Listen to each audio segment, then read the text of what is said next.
SAM, what would drive a CEO to launch a private rescue mission into revolutionary Iran? In 1979, Ross Perot did precisely that, and the story challenges everything we think we know about corporate leadership and loyalty. That sounds like something straight out of a movie.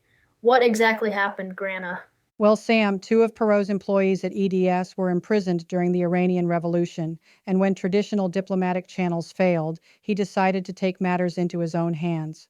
We're talking about a time when Iran was in complete chaos. The Shah had just been overthrown, anti American sentiment was at its peak, and the U.S. government was essentially powerless to help.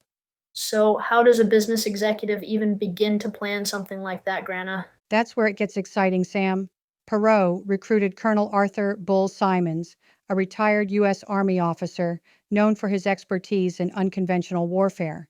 Together, they assembled an incredible team of EDS employees who were familiar with Iran and military veterans who understood covert operations. The whole thing cost Perot about $2 million. That's equivalent to around $7.5 million today.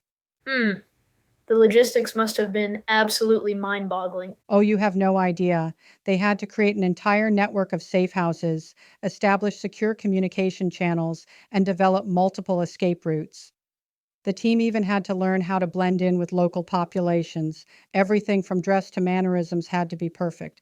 What fascinates me about this is the sheer audacity of attempting something like this during one of the most volatile periods in Middle Eastern history. Exactly. And here's something wild. They actually used the revolutionary chaos to their advantage. During the final escape, they coordinated their timing with street protests, using the confusion as cover. The team had studied patterns of civil unrest and knew precisely when and where demonstrations typically occurred. That's incredible strategic thinking. What kind of impact did this have on corporate culture at EDS? Well, get this, EDS's employee retention rate shot up by nearly 25% in the years following the rescue. It completely transformed how people viewed their relationship with the company.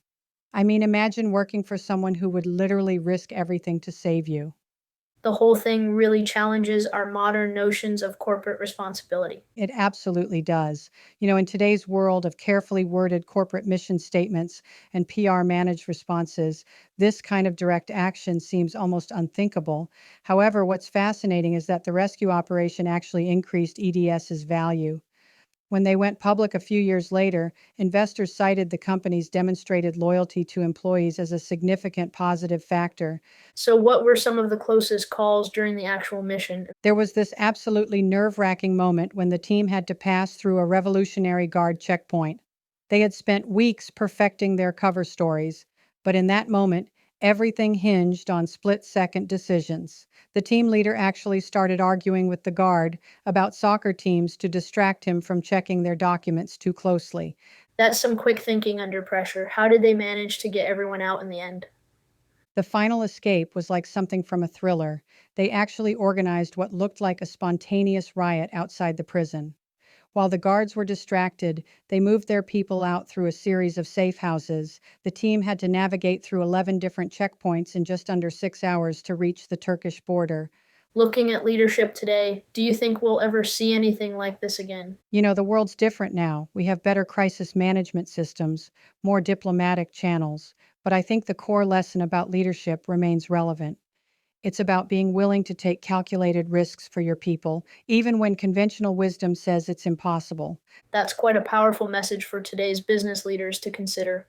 And here's what I think is the most important takeaway. This wasn't just about having resources or being willing to spend money.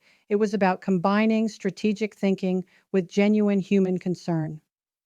Perot and his team spent countless hours planning every detail because they understood that lives were at stake. In today's corporate world, where employee loyalty often seems like a relic of the past, such a commitment feels almost revolutionary. That certainly gives us something to think about when examining modern corporate culture, Granna. It really does, SAM. And you know what? Maybe that's precisely what we need right now. Leaders who understand that sometimes doing the right thing means taking extraordinary risks. The world might have changed, but the importance of standing by your people has not. That's timeless.